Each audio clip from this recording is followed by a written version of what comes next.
Prix de la relation actionnaire, 4e édition. Vous le savez, ce grand prix organisé par Les Échos et Investir en partenariat avec le groupe d'audit Mazars récompense les sociétés qui communiquent le mieux auprès de tous leurs actionnaires.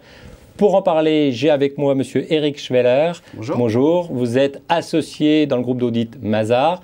Donc l'appel à la candidature a commencé. Oui. Est-ce qu'on peut aujourd'hui déjà tirer un premier bilan? Il y a combien d'entreprises qui ont aujourd'hui rempli un dossier pour postuler pour ce prix? Oui, alors aujourd'hui on a à peu près une trentaine de réponses. Alors quelques noms, vous avez EDF qui a rempli un dossier, Schneider Electric, Michelin, donc pour les grands noms de la cote. Donc une trentaine de réponses, sachant que l'appel à candidature se termine le 19 septembre. Donc il ne reste plus que quelques jours pour le remplir. Quelques jours encore pour le remplir. Il faut combien de temps en moyenne pour remplir ce dossier de candidature? Il y a 3 catégories, comme vous le savez. Donc la première catégorie, c'est le CAC 40 et les 20 capitalisations suivantes, donc les larges 60.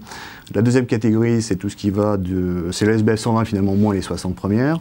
Et la troisième catégorie, c'est toutes les autres. Donc le questionnaire est adapté à chacune des catégories. Donc la première catégorie, il y a à peu près 80 questions et les 2 suivantes, environ 50 questions. Donc, je dirais pour la première catégorie, il faut compter une bonne heure et la deuxième catégorie et troisième catégorie, plutôt entre 40 et 45 minutes. D'accord, donc après, il y a un vrai travail d'audit de la part du groupe Mazars. Absolument, absolument, puisqu'en fait, on a 6 catégories dans ce questionnaire, puisqu'on récompense la relation actionnaire, mais tous les actionnaires, que ce soit institutionnels, privés ou salariés. Donc 6 sous-thèmes que l'on regarde, donc les assemblées générales, le rapport annuel et les publications financières, les relations investisseurs, le site internet et les réseaux sociaux, puisque cette année on a introduit une nouveauté, les réseaux sociaux. Alors, donc c'est pas exactement le même questionnaire que l'année dernière. C'est pas tout à fait la même chose. Alors ça peut paraître bizarre de se dire mais pourquoi finalement les réseaux sociaux alors que c'est assez compliqué de communiquer par les réseaux sociaux sur de l'information financière quand on voit un rapport annuel qui fait plusieurs centaines de pages. En fait, on s'est rendu compte, si on regarde un peu dans le passé, lors de la première édition, on avait à peu près 7% des corporates qui communiquaient via les réseaux sociaux vers la communauté financière. Et aujourd'hui, ce chiffre est plutôt monté à 27%, donc c'est une réalité.